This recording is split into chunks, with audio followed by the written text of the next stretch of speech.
여러분 안녕하십니까? 皆さんこんにちは。 여러분들을 만나게 돼서 정말로 감사하게 생각합니다. 皆さんにお会いできて心より嬉しく思います。 네, 오늘은 저의 간증을 말씀을 드리려고 합니다. 今日は私の証を皆さんと分かち合いたいと思います。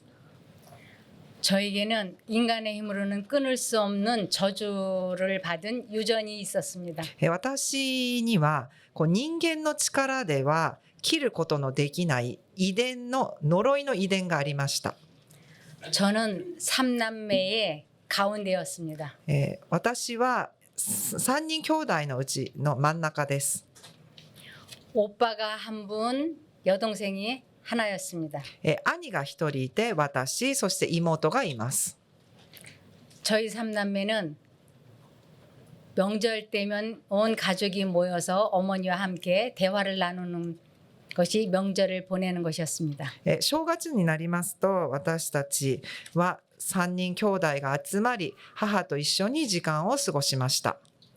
그런데 그 대화라는 것이 저희 어머니가 험담으로 시작해서 험담으로 끝나는 대화였습니다. しかし、その会話というのは、母親の陰口から始まり、そして母親の陰口でいつも終わっていました。 그런데 어느 날 저희 오빠가 그 험담을 듣다가 어머니 그만하세요. 그 험담으로 내가 미쳐버릴 것 같아요. 라고 고함을 질렀어요. そんなある日、私の兄が急に大声を出して、もうお母さんお願いだからやめて、お母さんのその陰口、悪口で気が狂いそうだと言いました。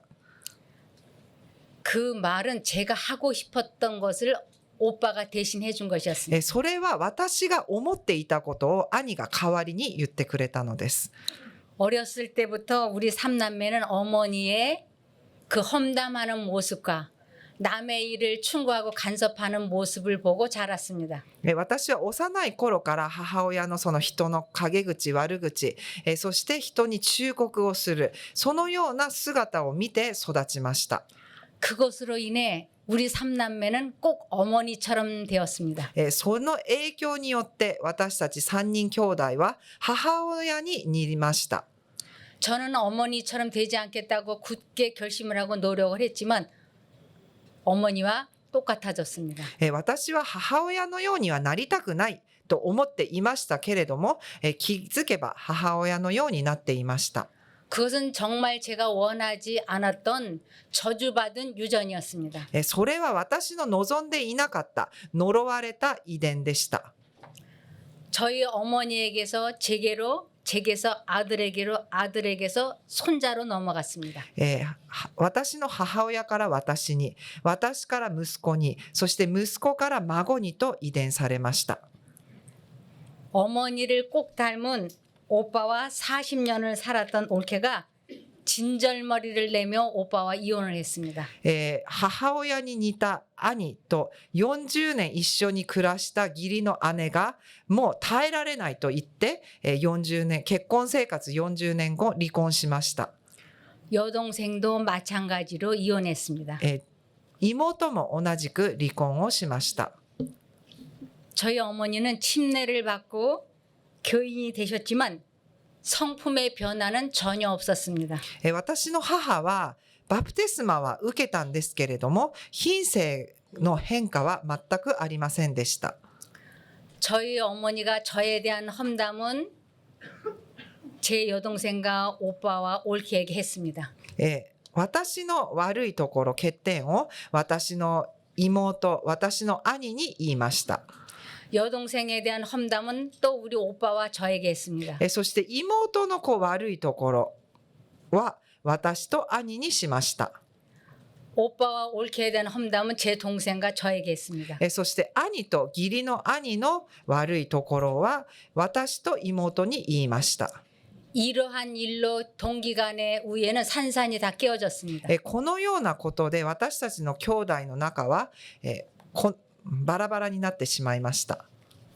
94세로 생을 마감하시던 전날까지 어머니는 그 악습을 고치지 못했습니다. 94で亡くなるその前日まで母親はこの悪習慣を捨てることができませんでした。 근데 유언은 동기간에 우애 있게 지내라였습니다. しかし母親が残した、私たちへの言葉は兄弟仲良くしなさいということでした。 저는 어머니의 그런 모습을 보면서 나의 마지막도 저러면 어떡하지 하고 두려움을 크게 느꼈습니다. そして母親の、その終わりの人生の終わりのところを見ながら、私の人生もあのように終わってしまったらどうしようという不安がやってきました。 어머니와 그대로 닮은 저는 끊임없이 말하고 험담하고 간섭하고 충고하는 저였습니다. 母親にそっくり似た私は絶えず人の悪口を言い、陰口を言い、そして忠告をし、そしてアドバイスをするような人でした。 제 남편이 이러한 저한테 지치기 시작했습니다. こんな私に主人は疲れてきました。 어느 날 제 남편이 저에게 이렇게 말했습니다. ある日、夫が私にこのように言ってきました。 나는 당신과 결혼한 것이 너무 후회가 되어서 자살하고 싶었다. あなたと結婚したことがあまりにも後悔で、死にたいと思ったと。 저는 남편에게서 그런 말을 듣기 이전부터 이 유전되어 있는 악습을 고치려고 무수히 노력을 했습니다. 夫からそんなことを言われる前から私はこの自分の悪習慣を直そうと本当にいろんな努力をしました。 그러나 고쳐지지 않는 것 때문에 제가 절망하고 낙담으로 우울하게 되어 있을 때였습니다. でも私のそういったものを変えることができない状態だったので、私の気持ちは本当に憂鬱な気持ちの時にそれを言われたのです。 남편에게서 그러한 말을 들었던 날 밤에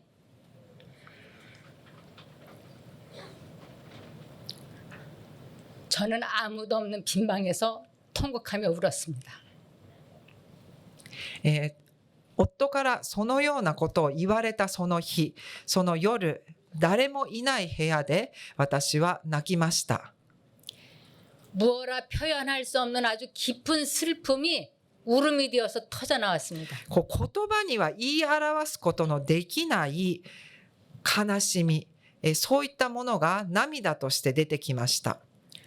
나는 하나님께 울부짖으면서 제 속을 털어놓았습니다. 私は神様に泣き叫びながら私の心の底のことを打ち明けました。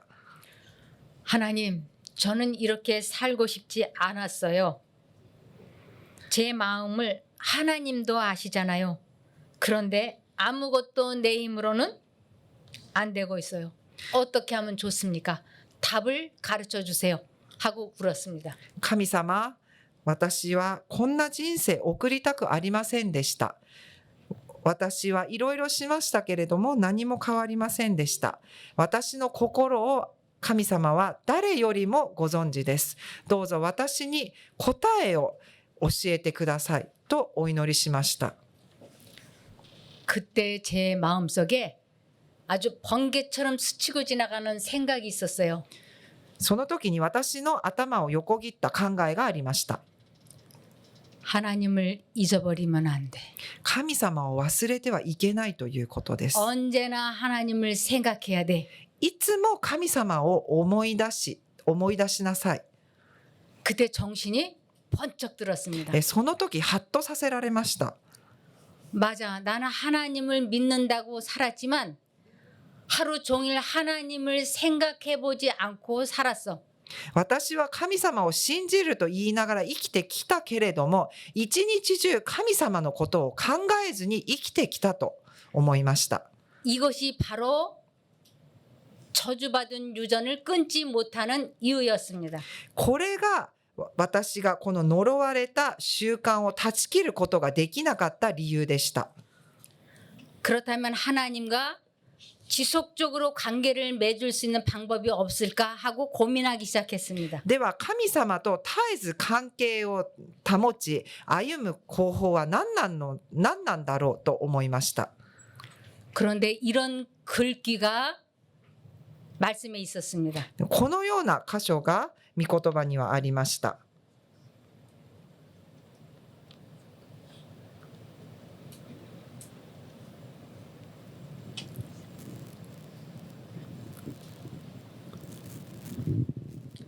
신앙은 그리스도의 말씀을 실천하는 데 있다고 하였습니다. 信仰はキリストの御言葉を実践するときにあるという内容です。 교회는 다니면서 이 말씀을 실천하지 않은 것은 믿음이 아니라는 것이었습니다. 教会に通っていながらもこの信仰を実践していないということは信仰ではないのです。 생각과 상상력을 통제하는 연습을 하는 것이 의무라고 말씀하고 있었습니다. この考えをコントロールするということは、義務であると書いてありました。 훈련되지 않은 마음을 유익한 사물에 고정하기는 어려운 일이다라고 했습니다. 訓練されて 訓練されていない心を、物事に固定させることは難しいことであると言っています。 생각을 바르게 사용하지 못하면 그 영혼은 신앙이 깊어질 수가 없다고 했습니다. ほとんどの人は思考と想像力を制御することの練習を自らの義務であると認識していない。訓練されていない心は有益な事柄に集中させることが難しい。思いを正しく用いなければ、その魂は信仰において深められることはない。 저는 이런 글을 보면서 아주 깜짝 놀랐습니다. このような箇所を読みびっくりしました。 많은 사람은 大丈夫ですよ。 아니요 또 있잖아. 많은 사람. 大丈夫よ。多くの者は彼らの暗示に耳を貸し、それでいて自分自身の知恵の命じるところに従っていると考える。このためにサタンは人々を欺き滅ぼすために全力で働く世の終末が近づくにつれて、サタンは存在しないという考えを至るところに広めるのである。自分と自分のやり方を隠すのがサタンの手である。 이제 나의 문제점이 무엇인지를 알게 되었습니다. 私の問題が何か分かりました。 그래서 생각과 상상력을 통제하기로 아주 굳은 결심을 했습니다. 思考とこの想像力をコントロールしようと固く決心しました。 이제 더 이상 과거와 같은 삶을 되풀이하고 싶지 않았습니다. これ以上過去に犯した罪を繰り返したくないと思いました。 10계명 중에서 제1계명은 너는 나 외에 다른 신들을 내게 있게 말라는 것이었습니다. 10回の第1条は私以外神々を拝んではいけないという掟があります。 이 계명은 사람 마음속에 두 가지 생각이 꼭 들어온다고 하는 것이었습니다. この戒めというのは人の心には必ず2つの考えが入ってくるということです。 하나는 성령의 생각이었고 하나는 사단의 생각이었습니다. 一つは聖霊に導かれた考えであり、もう一つはサタンから来る考えです。 두 번째 계명은 너를 위하여 우상을 만들지 말라는 것이었습니다. そして2番目の10回の第2条は、あなたは偶像を作ってはいけない。それを拝んではいけないという掟です。 첫 번째 계명과 두 번째 계명이 하나로 연결되어 있습니다. この10回の第1条と第2条はつながっています。 저는 제 마음속에 험담을 말하고 싶다는 생각과 감정이 훅 하고 마음속에 들어오는 것을 알게 되었습니다. 私の心の中に人の悪口を言いたい、陰口を言いたいという感情が入ってくることに気づきました。 그러면 하나님의 성령은 말하면 안 돼, 말하면 안 돼 하고 제 마음속에 생각을 넣으셨습니다. しかしもう一つの考え、神様の考えはそれを言ってはいけないよという考えを与えてくださいます。 성령께서는 말하면 안 된다고 분명히 말씀을 하시고 사단은 이번 한 번만 원 없이 험담을 말하고 내일부터 참아라고 하는 것이었습니다. 聖霊は人の悪口、陰口を言ってはいけないとおっしゃいますけれども、サタンは今回1回だけ思う存分吐き出し、明日からしなければいいという考えを植え付けてくるのです。 이것이 첫 번째 계명이었어요. これが第1条です。 두 번째 계명은 너를 위하여 우상을 만들지 말라는 것이었습니다. 第2条、あなたは自分のために偶像を作ってはいけない、拝んではいけないという箇所です。 험담을 말하고 싶다는 열망과 말을 해서는 안 된다고 하는 두 생각이 들어올 때 하나님을 선택하지 아니하고 이 험담을 말하는 것을 우상이라고 하였습니다.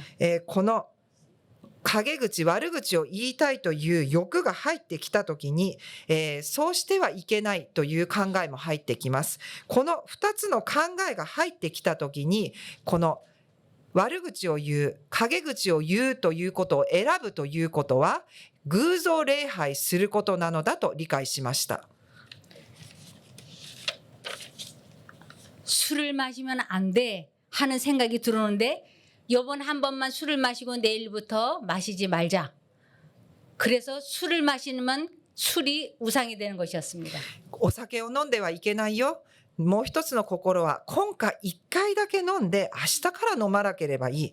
でも、このお酒を飲むという選択をするということは、このお酒が私にとって偶像になっているのです。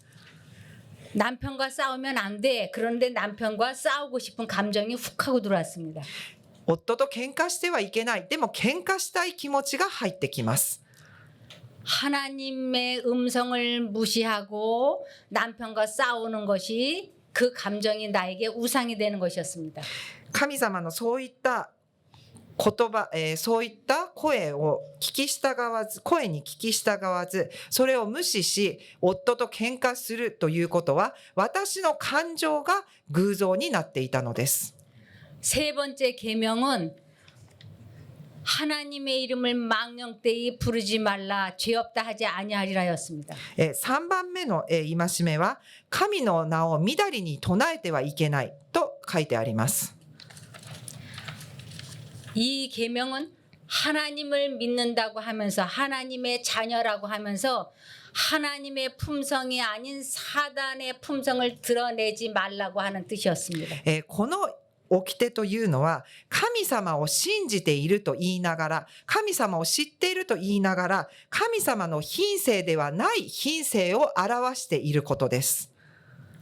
첫 번째 계명부터 세 번째 계명도 하나였습니다. 第10回の第1条から第3条も一つでした。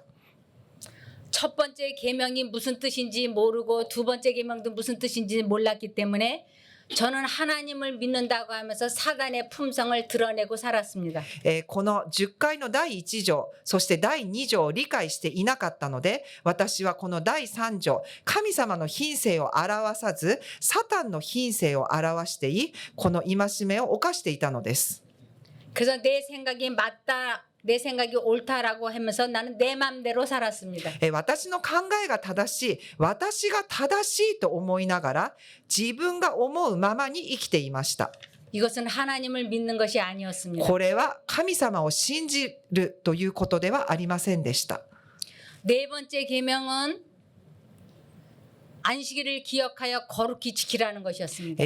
4番目の掟は、安息日を覚え、その日を聖なる日とせよという、戒めです。 저는 이 거룩히라고 하는 것이 무슨 뜻인지 몰랐습니다. この清く守るという意味が、私はそんなによく理解はしていませんでした。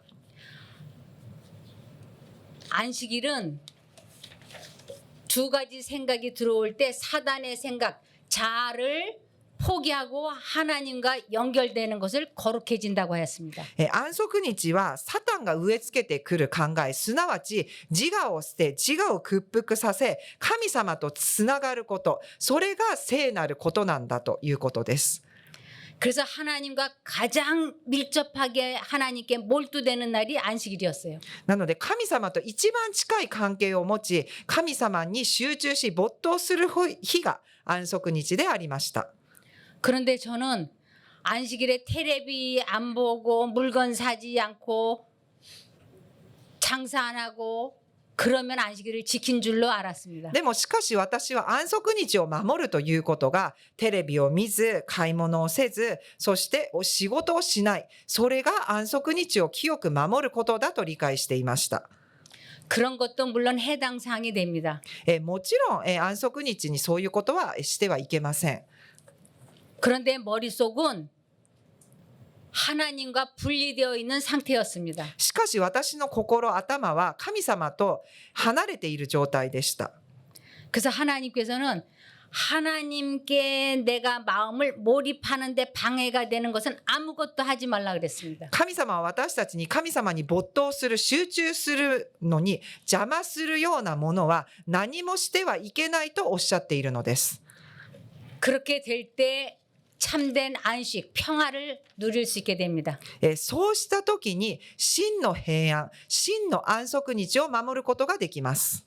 그것을 너만 누리는 게 아니고 너희 집에 유하는 객이나 심지어는 여종이나 남종이나 동물까지도 아무 일도 하지 않고 하나님께 밀접하게 관계를 갖게 하였습니다. それをあなただけするのではなく、あなたの家族、そして、そこにはあなたの家に来るお客さん、奴隷、すべて動物すらもそのように神様と密な関係を持つ必要があると書いています。 그런데 저는 안식일 날 장사를 안 하고 물건을 사지 않고 텔레비를 안 보면서 교회에서 머릿속으로는 사람들을 막 흉봤습니다. 머릿속으로. 私は安息日に仕事もせずテレビも見ず買い物などはしていませんでしたけれども、実際教会に行っては私の頭の中ではいろんな人を批判し、そして悪く思っていました。 그러니까 제 마음에 하나님이 계시지 않는 신앙생활이었습니다. なので私の心には神様がいない信仰生活だったのです。 하나님이 안 계신 마음에는 사랑과 평화가 없습니다. 神様のいらっしゃらない心には愛と平安はありません。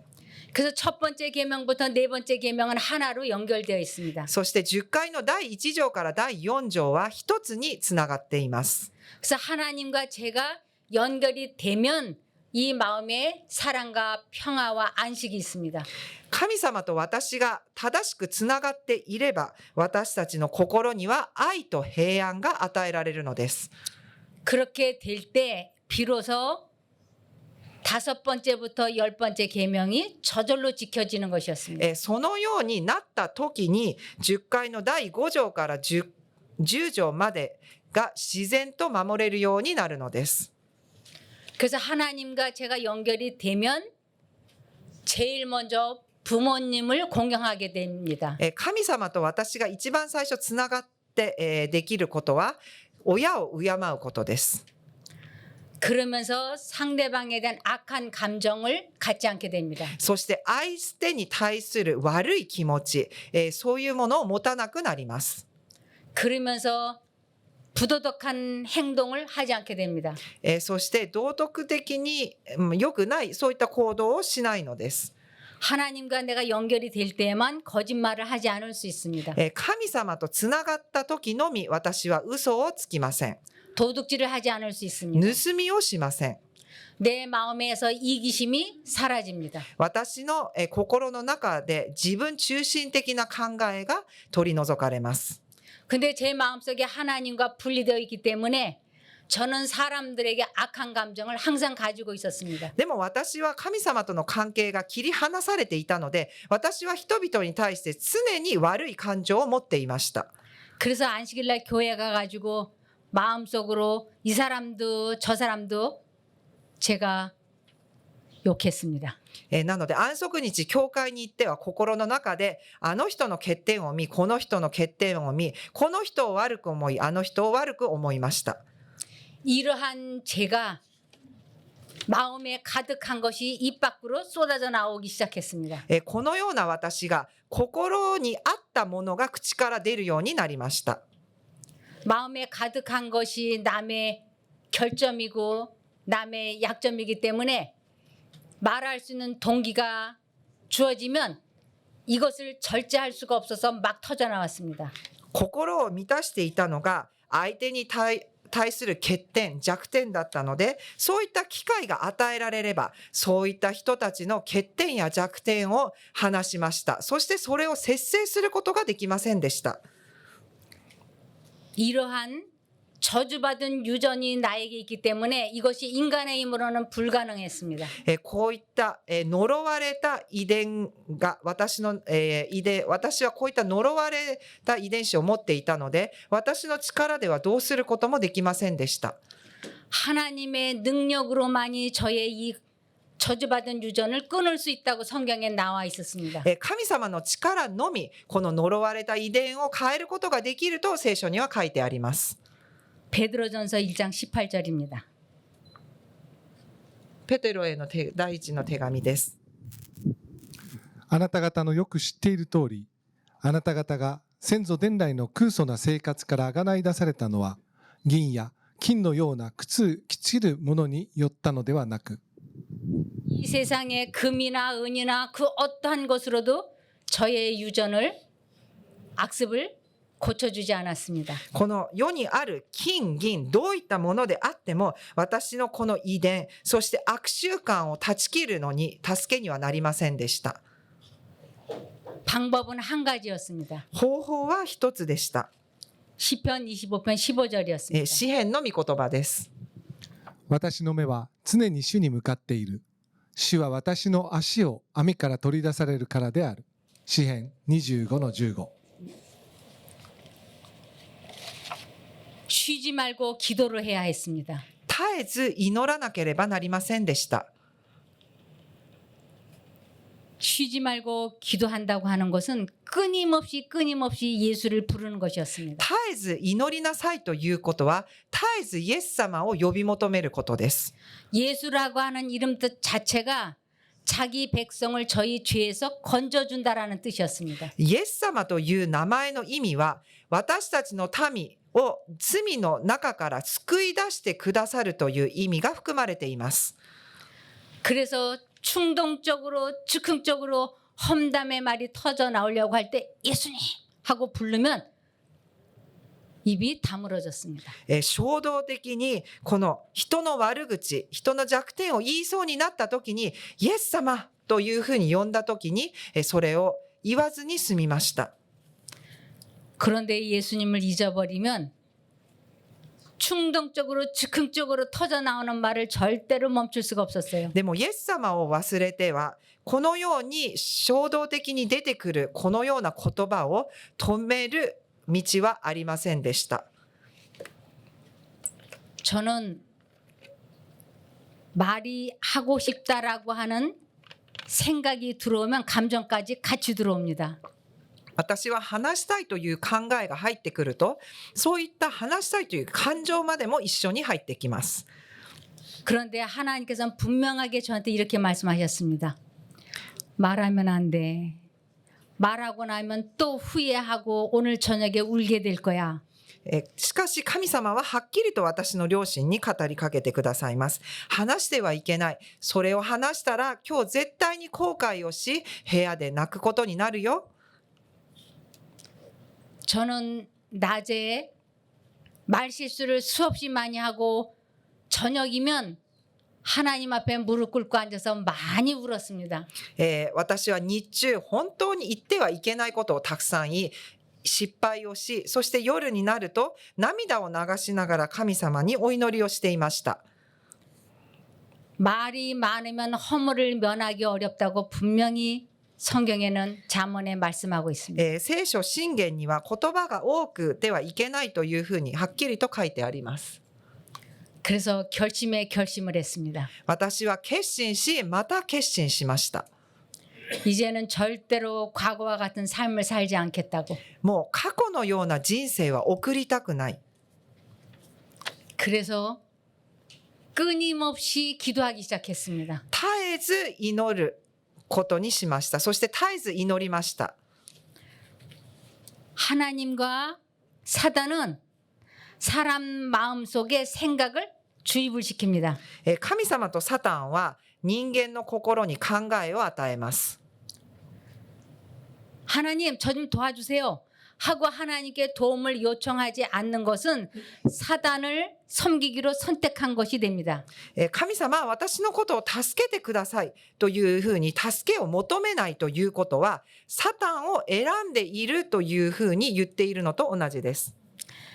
그래서 사단이 주는 생각을 잡념이라고도 얘기합니다. そしてサタンが植え付けてくる考えを言い換えますと雑念とも言います。 그래서 그 잡념, 그 생각을 받아들이지 않겠다고 굳게 결심을 하고 하나님을 부릅니다. その雑念、そういった考えを受け入れたくないと固く決心し、そして神様を呼び求めます。 하나님을 부른다고 하는 것은 도움을 요청하는 기도입니다. 神様を呼び求めるということは、神様に助けを求めるお祈りなのです。 하나님 나 좀 도와주세요. 이 험담, 분노의 말, 불만, 불평 말하고 싶지 않아요. 도와주세요. 그리고 하나님을 부르면 그 하나님의 생각을 내 마음에 받아들이는 것을 하나님이 내 마음에 계신다라고 합니다.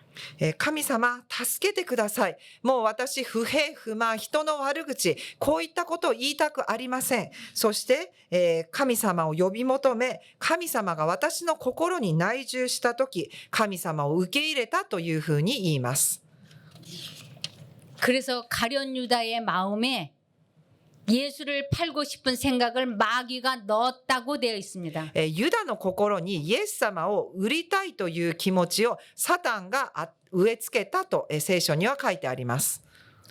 그래서 가룟 유다의 마음에 예수를 팔아버리고 싶다고 하는 생각을 사단이 넣어주었고 성령께서는 그렇게 하면 안 된다라고 분명히 그 마음에 말씀하셨습니다. ユダの心にサタンはイエス様を売るという考えを植え付け、しかし聖霊はそうしてはいけないという考えを与えてくださったのです。 그럼에도 불구하고 가룟 유다는 사단의 생각을 받아들이기로 뜻을 정했습니다. それにもかかわらずユダはサタンの考えを受け入れるというふうに決心したのです。 그것을 마귀가 가룟 유다의 마음속에 들어갔다고 합니다. それがサタンがユダの心の中に入っていったと書いてあります。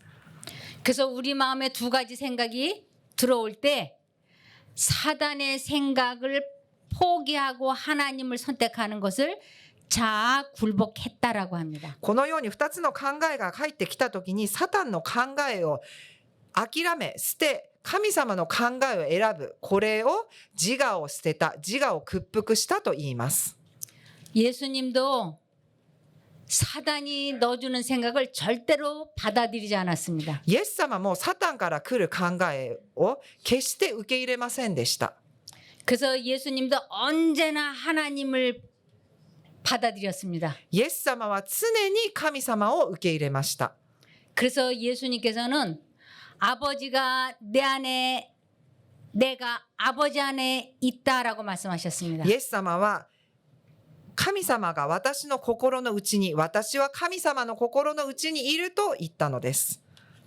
그래서 예수님이 내 마음에 생각을 넣어주는 것을 내가 받아들이면 예수님이 내 안에 내 생각은 곧 예수님의 생각이니까 내가 예수님 안에 있다라고 하는 것입니다. イエス様が与えてくださる考えを私たちが受け入れたときに、心の中にある考えがイエス様なので、私たちはイエス様のうちにいるのです。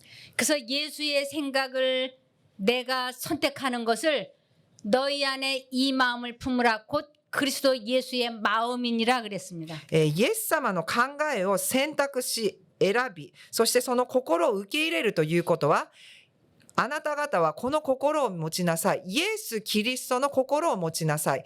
私たちが選んで受け入れたときにイエス様の心を持つことができるのです。 그래서 예수님의 생각을 내 마음에 받아들이기 위해서는 반드시 사단이 주는 생각을 포기해야 합니다. しかしこのイエス様の考えを受け入れるためには必ずサタンから来る考え、言い換えますと自我を捨てる必要があります。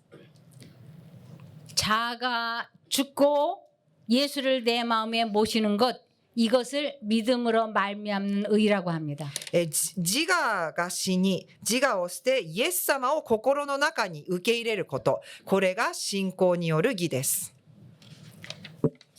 저는 언제나 예수님을 잊어버리지 않으려고 엄청 노력했습니다. 私は常にイエス様の皆を忘れることがないように励み努力しました。 여기도 화재가 나기 전에 미리 소화기를 갖다 놓고 화재 예방을 합니다. 火が起こる前に予防しますよね。消火器などを置き、火事にならないように予防を常にしておきます。 화재가 난 다음에는 너무 처참해집니다. 火が火事になってしまった後は悲惨になってしまいます。 우리가 마음을 지키려면 미리 예수님에게 계속 내 마음을 향해야 됩니다. 私たちが心を守るためには常に私たちの心が神様の方に向いてなければいけません。 그래서 예수님하고 기도해야 합니다. なのでイエス様イエス様というふうにお祈りをするのです。 그러면 예수님은 나는 너의 방패라고 하셨습니다. そうした時イエス様は私たちに私はあなたの盾であるとおっしゃいました。 사단의 생각은 빛의 속도로 사람 마음속에 들어옵니다. サタンの考えというのは光の速さで私たちの心に入ってきます。 그래서 예수님을 잊어버리면 부르지 않으면 우리 마음속에 사단의 생각으로 가득해집니다. イエス様を呼び求めないとイエス様を忘れてしまうと私たちの心は一瞬でサタンの考えでいっぱいになってしまいます。 이것을 잡념이라고 합니다. これを雑念と言います。 우리는 모두는 잡념에 중독이 되어 있습니다. 私たちすべての人間はこの雑念に依存しています。 그래서 이 잡념 중독에서 해방될 수 있는 길은 언제나 예수를 부르는 것입니다. この雑念中毒から解放されるためには私たちは常にイエス様を呼ぶのです。 화재가 나기 전에 예방을 하듯이 내 마음속에 전쟁이 일어나기 전에 예수를 불러서 예방을 미리미리 하는 것입니다. 火事になる前にそれを防ぐように私たちの心も常にイエス様を呼び私たちの心を守っておく必要があります。 예수님을 잊어버리지 않기 위하여 우리는 계속 예수님을 생각해야 됩니다. 私たちはイエス様を忘れないために私たちは常にイエス様のことを思い起こさなければいけません。 예수님을 바라본다는 것은 예수님을 생각한다라는 イ 뜻입니다. エス様を見上げるということはイエス様を考えるということです。 예수님을 어떻게 부르는가? 입 다물고 마음속으로 예수님과 대화를 나누는 것입니다. イエス様を呼び求めるということは、静かに心の中でイエス様と会話をすることです。 그래서 그분과 대화를 나누는 것이 습관이 되게 해야 됩니다. そしてイエス様と会話をすることが習慣にならなければいけません。 예수님의 음성은 어떻게 들려오는가? イエス様の、声はどのように聞こえてくるのでしょうか。 우리가 바깥에 나가서 걸어갈 때 바람이 불면 아 시원하다 그럽니다. 私たち外に行って風が吹くと涼しいなと思います。 그게 내 생각이 아니고 하나님께서 내 마음에 말씀하시는 하나님의 생각이에요.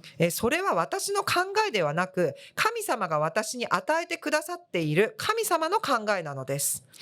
아, 저 꽃이 너무 아름답다. 이것이 내 생각이 아니고 하나님께서 나에게 말씀하시는 그분의 음성이에요. お花本当に美しいな。これは自分の考えではなく神様が私たちの心に与えてくださっている考えなのです。 사람은 스스로 생각을 만들어서 할 수 없다고 분명히 기록되어 있습니다. 人は自分で考えを作り出すことはできないと証の文にはっきりと書いてあります。 그렇기 때문에 두 생각이 들어올 때 언제나 하나님 쪽을 선택해야 됩니다. なのでこの2つの考えが入ってきたときに私たちは常にイエス様の考えを選ぶ必要があります。 저에게 누군가에 대한 험담을 말하고 싶은 생각을 사단이 넣어줍니다. 私に誰かの悪口を言いたいという考えをサタンが植え付けてきます。 그 말을 남편에게 하고 싶어요. それを夫に言いたいのです。 하나님께서 그 험담의 말 하면 안 돼. 남편에게는 희망과 용기를 주는 말, 격려의 말만 해야 돼 하고 말씀을 하세요. 제 생각 속으로. 神様は私にそういった悪口、陰口を言ってはいけない。夫に対してはいつも希望のある言葉、勇気の出る言葉を言いなさいと神様は私の両親に語りかけてくださいます。 근데 사단은 이 말이 하고 싶어서 안달이 나게 만들어요. しかしサタンはそれを話したいという欲を入れてくるのです。 이 두 생각이 마음속에서 치열하게 싸워요. この2つの考えが心の中で激しく葛藤します。 그럴 때 내가 선택을 해야 됩니다. 둘 중에 하나를. その時私は2つのうちどちらかを選択する必要があります。 그때 예수님을 부르기 시작해야 됩니다. その時イエス様を呼び求める必要があるのです。 하나님 저 좀 도와주세요. 이 말을 하지 않을 수 있게 저 좀 도와주세요. これを言うことがないように神様私を助けてください。 그리고 이 말을 하지 않겠다고 굳게 결심을 하고 진심으로 하나님을 부르면 그 말하고 싶은 욕망이 거짓말처럼 사라집니다. この話したくない、話したいということを、話さないと決心をし、そして切実にイエス様に願い求めた時に嘘のようにその話したいという欲がなくなります。 이것을 신의 생각대로 했다고 해갖고 신의 성품에 참여했다고 합니다. これが神様の御心通りに従ったというので、神様の品性に参加したとも言います。 이것을 체험하게 되면 하나님을 믿는다고 하고 하나님을 사랑한다고 하고 하나님을 안다고 하는 것입니다. これを体験した時に私たちは神様のことを信じている、そして神様のことを知っている、神様のことを愛しているということができます。 이것을 체험하게 되면 네 가지의 상급을 하나님이 주십니다. これを経験した時に私たちには4つの報酬が与えられます。 험담의 말을 하고 싶은 욕망을 하나님을 불러서 그분의 도우심으로 안 하게 되면 첫 번째 마음이 아주 평안합니다. この人の悪口、陰口を言いたいという欲から解放された時に一つ目、心に平安が与えられます。 두 번째 마음이 평안함이 내 몸의 질병을 치료하기 시작합니다. 心に平安が与えられますから私たちの体が癒されていくのです。 내가 하나님과 연결이 되면 모든 사람의 결점이 눈에 보이지만 그들을 미워하지 않습니다. 私と神様がつながればその人の欠点や弱さが見えたとしても憎いという気持ちがなくなります。 그래서 사람과의 관계가 회복이 됩니다. 人間と人間との間の関係が回復します。 그러면서 하나님께서 서서히 경제를 회복시켜 나가십니다. そして徐々に神様は経済的な面も回復してくださるのです。 제 머릿속에 아주 좋지 않은 과거의 후회스러운 일, 죄책감 이러한 생각들이 머릿속에 치고 들어올 때 예수님을 부르기 시작합니다. 私の頭の中に後悔すること、罪悪感、こういったことが入ってくるとき、私はイエス様を呼び求めます。 하나님 저 이런 생각 하고 싶지 않아요. 神様、私こういった考えしたくありません。 도와주세요. 이 생각 안 하기를 원해요. 助けてください。こういった考えしたくありません。 그래서 그 생각을 끊겠다고 굳게 결심을 하고 예수님을 부르면 그 생각에서 해방시켜 주십니다. この考えを断ち切ると決心し、イエス様を呼び求めたときに、その考えから解放させてくださるのです。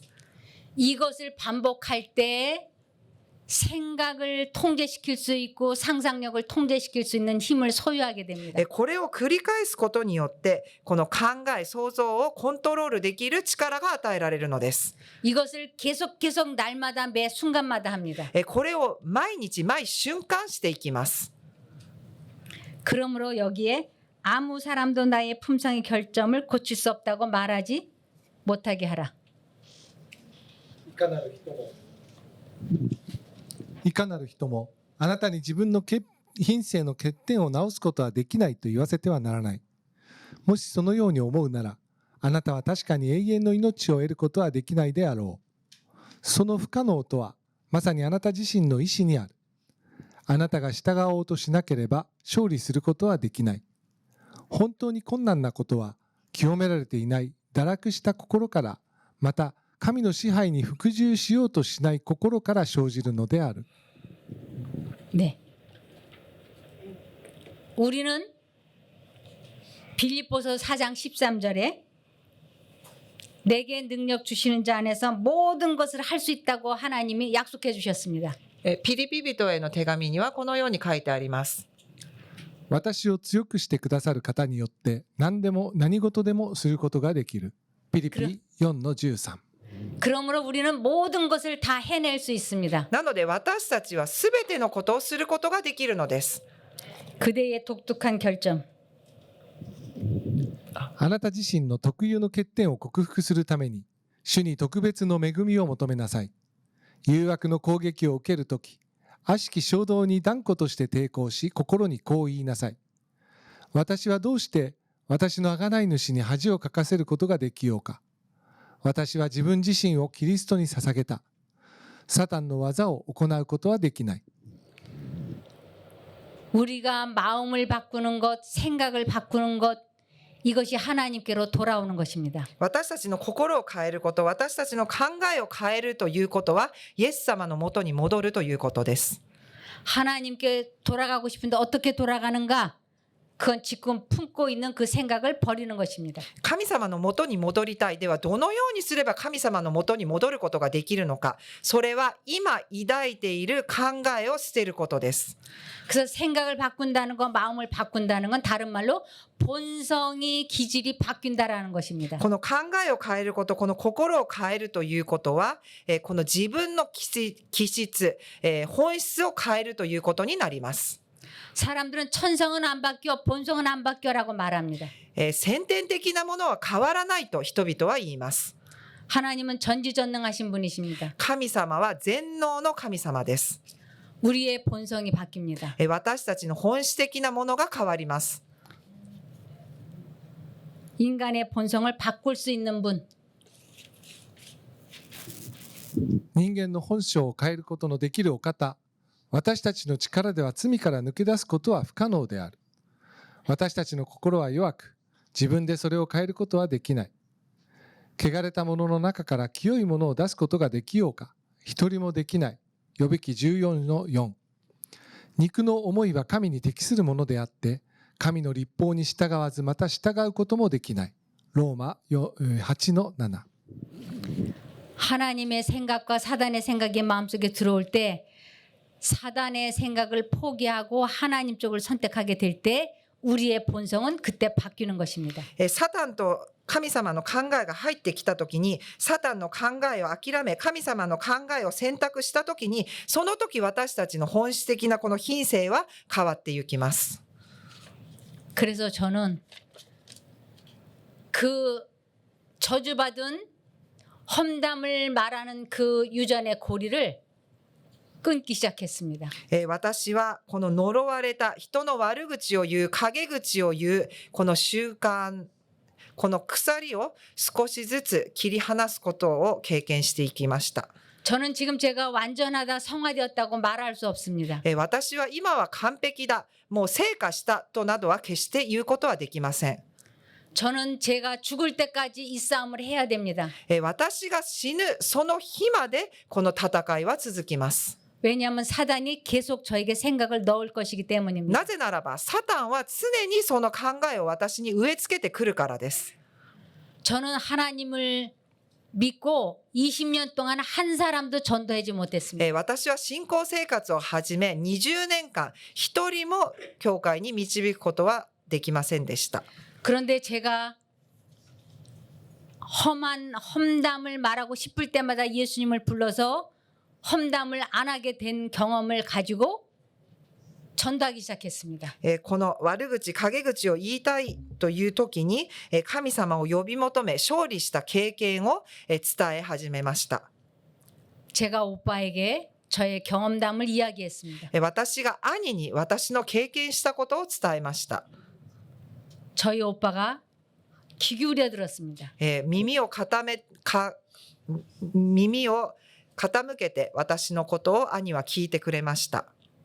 그리고 꼭 해보겠다고 약속했습니다. そして必ずそれをチャレンジしてみると約束してくれました。 그리고 며칠 후에 만났습니다. そして数日経ってまた会いました。 저보고 오빠가 이렇게 말했습니다. 私に兄がこのように言ってきました。 내가 말한 대로 예수를 불러봤다. あなたが言ったようにイエス様を呼び求めてみたよ。 그 열심히 부르고 있는 동안에는 마음이 평안하고 그 생각이 끊어졌다.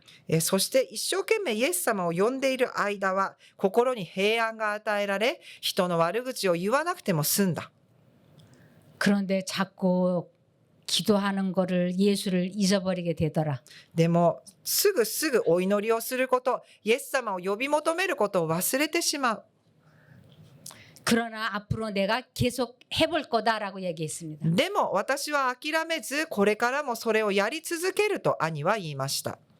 이 방법은 성경에 확실하게 하나님께서 약속하신 방법입니다. この方法は聖書の中に神様が私たちにはっきりと約束してくださった方法です。 하나님께서 이 마음속에 불이 나는 것 같고 전쟁이 날 때 나를 부르라고 말씀하셨습니다. 神様は心の中が燃えてき、そして戦争のようになった時に私を呼びなさいとおっしゃいます。 나를 부르면 내가 알지 못하는 크고 비밀한 것을 경험하게 해주겠다고 약속하셨습니다. あなたが私を呼び求めた時にあなたの知らない奥義を私が教えると言いました。 환난 날에 나를 부르라. 그리하면 내가 너를 건져주겠다고 약속하셨습니다. 災いの日に私を呼び求めなさい。そうすれば私があなたを救うと約束されました。